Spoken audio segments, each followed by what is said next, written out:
everyone, welcome to Inconvenient Truths. I'm your host, Jennifer Zeng. 2 days ago, on January 4th, Xi Jinping signed the #1 military order, mobilization order for military training for 2022. This order is very different from similar orders in 2021 and 2020. So what lies behind this new order? Today, I will talk about this first. Then I will do some follow-ups of the situation in Xi'an and other places in China.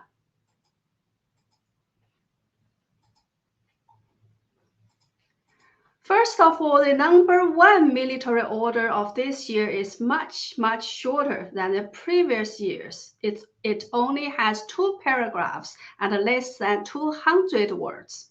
The order in 2020 and 2021 both has 3 paragraphs and about 500 words. So you can see that this year's order is only about a third long compared to the previous years. Secondly, this year, the order no longer mentions focus on war preparedness. Instead, it talks about the army should resolutely implement the plans and instructions of the party's Central Committee and the Central Military Commission, and should closely follow the evolution of technology, warfare, and rivals, redouble their efforts to better combine training with combat operations, and strengthen systematic training and the use of technologies, and to develop an elite force that is capable of fighting and winning, etc. And the second paragraph of the order says, all officers and soldiers should uphold the spirit of fearing neither death nor hardship, and conduct training in a vigorous, well-designed, and safe manner to boost their commanding and fighting capability and foster excellent conduct with a high spirit and first-class training effectiveness in preparation for the victory of the 20th Party Congress. It is the CCP's tradition that every year, the #1 military order after the new year is always an order to start this year's military training, as if the military cannot train without an order from the CCP head. So this is actually a way for the CCP leaders to demonstrate their power over the army. So we need to understand that the CCP's army is a tool for the CCP. Its primary task is to defend the party, not the nation or the people.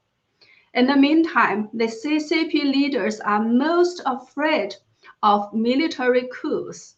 So any large-scale mobilization without permission could be seen as dangerous, including participation in disaster relief operations, and no one within the military dares to touch this red line. So why is this year's #1 order much shorter than before? Some Chinese observers believe the reason is to focus on the main message, to avoid diluting the main message. The #1 military order in 2020 and 2021 all emphasized that the entire army should implement Xi Jinping's thought of strengthening the military and carry out the strategic military policy of the new era, etc. This kind of phrase disappears from this year and is replaced by implement the plans and instructions of the party's Central Committee and the Central Military Committee. Also, the #1 military order in 2021 said, the order requires the entire armed forces to focus on all preparedness and ensure constant combat readiness and being ready to fight at any second. It also ordered the army to comprehensively improve the level of actual combat training and the ability to win. The order in 2020 said the army should focus on strong enemies and opponents, pay great attention to combat-oriented military training, maintain a high state of readiness, and ensure that we can come when called upon, be able to fight, and be able to win when we fight. All these kind of sentences disappeared from this year. What's left seems to be only one task: the preparation for the victory of the 20th Party Congress. This means that in 2022, the CCP's army's main task is no longer fighting external enemies, but internal ones. Or to be more precise, it is to ensure Xi Jinping's success in retaining his power at the CCP's 20th National Congress. This is the new change in the struggle situation in 2022 mentioned in the new number 1 military order. And this is also the real meaning of changes in warfare and changes in the rivals mentioned in the new order. Apart from the last sentence, which is to prepare for the victory of the CCP's 20th National Congress, all other phrases are useless empty slogans. Perhaps only the mentioning of safe training has some real essence in it, which means no training accidents are allowed. This may indicate that there have been major safety problems in the past training. In 2022, to ensure that nothing goes wrong with the 20th National Congress, everything else needs to give way. So the CCP's military is likely to reduce the intensity of training and just go through the motions to achieve this. And they have a good excuse. They can claim that they want to avoid COVID spread, etc. Recently, the CCP's aircraft carrier Liaoning just completed its combat training in the Yellow and East China Seas. Its J-15 fighter jets took off and landed with only lightweight air-to-air missiles. So this training may have followed the above-mentioned line of thinking. It is more of a political mission, with safety first and actual combat second. With the current U.S.-China relations, with U.S. President Biden saying repeatedly that China is a competitor and the U.S. will avoid conflicts with China, etc., the CCP knows very well that if it does not start a war first, the U.S. won't start one. So in 2022, the CCP's military focus has been shifted to internal issues and fights. The enemies inside the CCP are the most dangerous ones for Xi Jinping. That's why the major target of the number 1 military order is the internal enemies, not external ones. So this order is a warning to the anti-Xi faction, and it also reflects the real concerns of Xi Jinping. Next, let me give you some updates regarding the situation in Xi'an and other cities in China. In midnight on January 4th, residents in Xi'an received an important notice from the Xi'an government. The notice says from January 4th, during the pandemic control period, no rumors, software, videos, especially negative news, should be shared online. There are teams monitoring all WeChat groups. If negative news is found to be spread in a chat group, the account of the group will be immediately deleted. Everyone needs to pay attention to this. Yesterday, we shared the video of a pregnant woman waiting and bleeding outside a hospital and lost her 8-month baby, as the hospital wouldn't let her in because her test result had expired. That video and the death of her baby have been spread widely and sparked quite a lot of public anger. Well, today the CCP announced that this is an accident and that Fan Yu, the general manager of the hospital, was suspended, and those responsible for the accident were removed from their posts. It is also reported that Li Qiang, Deputy Secretary of the Party Branch and Director of Xi'an's Emergency Center, and Liu Shunzhi, Director of Xi'an Health Commission, were each given a warning inside the party by the CCP's Discipline Inspection Commission. Well, this shows that public attention does have the power to force the CCP to make some changes. So it is necessary that we keep spreading the negative news and maintain the pressure. Another update is, do you still remember that I shared a video of a woman crying while talking to a staff member inside a quarantine center in Xi'an because she was having her period but had no sanitary napkin to use? Well, that woman later shared on social media that she regretted sharing that video as it was amplified and manipulated after being spread widely and caused quite a lot of damage, etc. She also said that all her issues were solved later and she was very grateful, etc. She has also deleted that video and post. Well, what do you think? I thought about Peng Shuai when I read this post. Peng Shuai had to pretend that everything was okay with her after she exposed the sexual assault of CCP official Zhang Gaoli. I think the situation must be the same with this woman in Xi'an.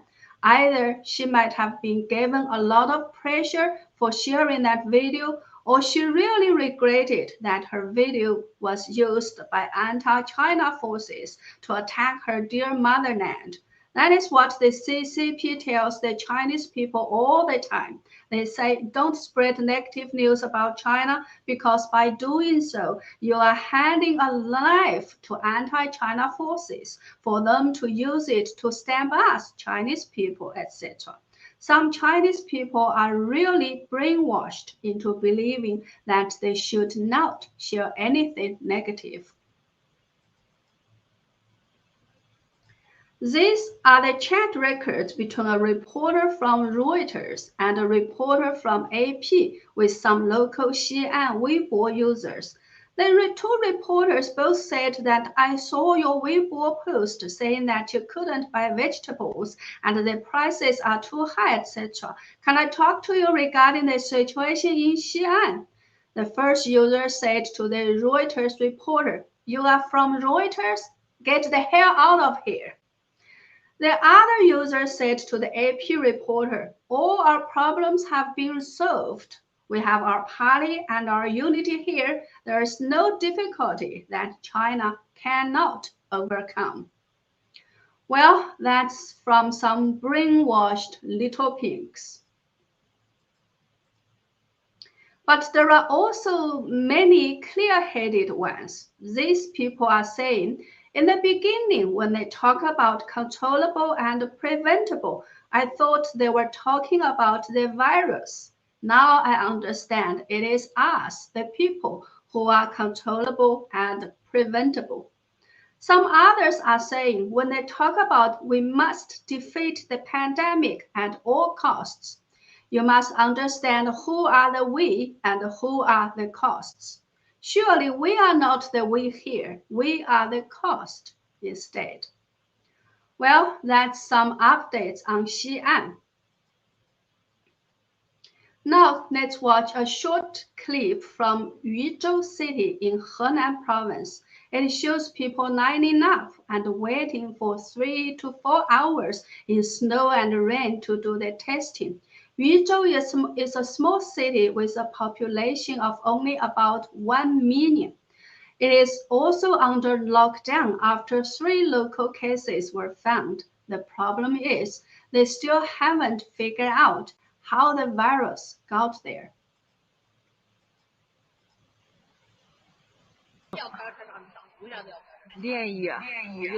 So she's saying now we are doing the second round of tests overnight.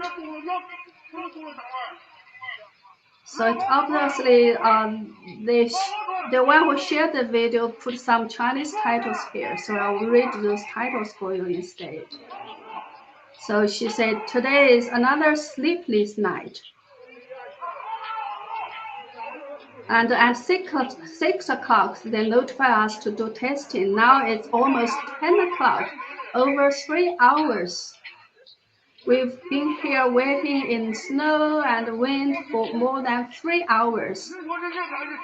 So cold here. It's less miserable if the weather is not so cold. The medical staff holding a loudspeaker and shouting to us, not us, let us to product together. What can we do? We have no choice except to cooperate. This year is so difficult. It is nothing important in front of the pandemic. This moment, I'm thinking as long as I'm still alive, everything is okay. So money, fame, interest is nothing.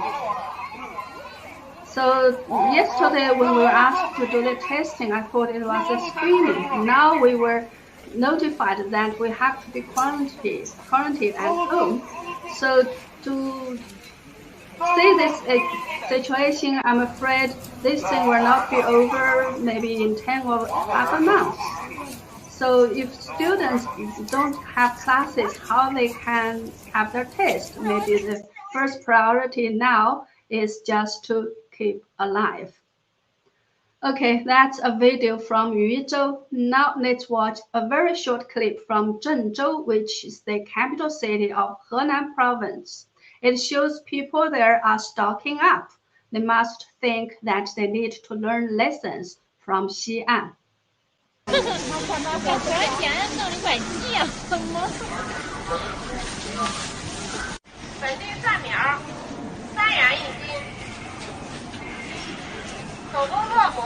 哦，这边都是人，都准备出去买。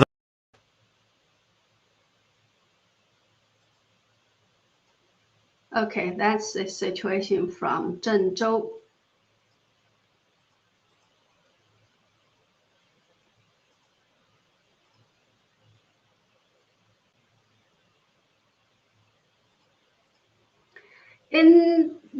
In its report, Global Economic Outlook 2022, Japanese financial service company Nomura predicted that for China, the worst is yet to come. Despite Beijing's recent shift in policy stance, we expect growth to weaken further in spring 2022 on a worsening property sector, rising costs of the zero-COVID strategy, an expert downturn and widespread factory closure before and during the Winter Olympic. It predicted that China's gross domestic product growth will be 2.9% in the first quarter of this year. Maybe you would say that 2.9% is not too bad. Well, for China, it is very bad. For years, the CCP has been yelling out that we must maintain or sustain a growth rate of 6%. For anything below 6, it equates to a collapse. Let's say it's a special situation for China and the reality, either because the CCP's numbers are fake or because for the CCP's model of growth, only something above 6% can be regarded as positive. anything below 6% is negative. Well, that's all for today. Thank you so much for watching. Please don't forget to like my videos, subscribe to and share my channel. And please also consider signing up for a membership or making a donation at my website at jenniferzengblog.com. Thank you very much. Have a nice weekend and see you next week.